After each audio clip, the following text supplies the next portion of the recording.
ప్రతిపక్షంలో ఉన్నోళ్ళు అధికారంలోకి వస్తే ఏదో చేస్తామన్నట్టు అరచేతిలో ఐకుంఠం చూపెట్టినట్టే చేస్తారు. బాహుబలి సినిమా రేంజ్లో ఎలివేషన్ ఇచ్చి అట్టర్ ఫ్లాప్ సినిమా తీసినట్టు అధికారంలోకి వచ్చినాక ఇచ్చిన హామీల అమలు జాడే ఉండదు. గసుంటప్పుడే ప్రతిపక్ష పార్టీల నాయకులు జోర్దార్గా నిరసనలు చేస్తారు కదా.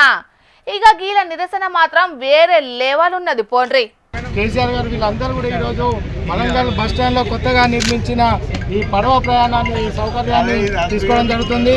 దీనికి వరంగల్ జిల్లా భారతీయ జనతా పార్టీ బడ్జెట్ కేటాయించి ఉచిత ప్రయాణం ఇవ్వడం జరుగుతుంది. దాన్ని ఈరోజు మేము ప్రారంభించడం జరుగుతుంది. ఈ అన్న చెప్పిన ముచ్చటేందో అర్థమైందా అనుల్లా?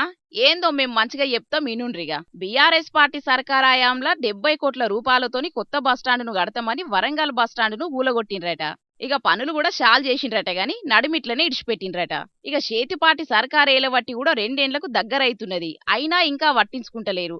బస్టాండ్ కోసానికి తవ్విన పునాది నిండా నీళ్లు నిండి అది చిన్నపాటి చెరువు లెక్కనే తయారైంది. బస్సులు తిరగాల్సిన జాగల పడవలు తిరిగే పరిస్థితి వచ్చిందని ఆ నీళ్లల్ల పడవలేసుకొని తిరుక్కుంటా ఇట్లా వెరైటీ నిరసన చేసిండ్రు పువ్వు పార్టీ లీడర్లు. మాజీ సీఎం కేసీఆర్, ఇప్పటి సీఎం రేవంత్ రెడ్డి, మంత్రి కొండా సురేఖ మాస్కులు పెట్టుకుని పడవ నడుపుతుంటే పువ్వు పార్టీ లీడర్లు షికారు చేసిండ్రు. వరంగల్ జిల్లాల పడవ ప్రయాణం ఏంటి అని ఆలోచించవచ్చు. గత 10 సంవత్సరాలు పాలించిన బీఆర్ఎస్ ప్రభుత్వము మన వరంగల్ బస్ స్టాండ్ని కూలగొట్టడం జరిగింది. కేసీఆర్ గారి నాయకత్వంలో నరేందర్ గారు కూలగొట్టారు. ఈ కూలగొట్టి ఈ నిర్మాణం చేయట్లేదని ప్రజలు ఈసారి కాంగ్రెస్ పార్టీని గెలిపించి స్థానిక మంత్రివర్యులు కొండా సురేఖ గారిని మంత్రిగా పంపించారు. మరి 2 సంవత్సరాలు అయింది. మరి వారు ఏం చేశారు అంటే ఈ బస్ స్టాండ్లో స్విమ్మింగ్ పూల్ చేసి ఒక చెరువుని తీసుకొచ్చి పెట్టారు. అలాంటిది ఖాళీగా ఉంటుంది ఎందుకు? మరి బీఆర్ఎస్ పార్టీ నాయకులకు, కాంగ్రెస్ నాయకులకు ప్రయాణ ఖర్చులు లేవు. వారికి పడవ ప్రయాణం ఒకటి ఏర్పాటు చేద్దామని భారతీయ జనతా పార్టీ ఈరోజు ఈ బస్టాండ్లో పడవ ప్రయాణాన్ని ప్రారంభించడం జరిగింది.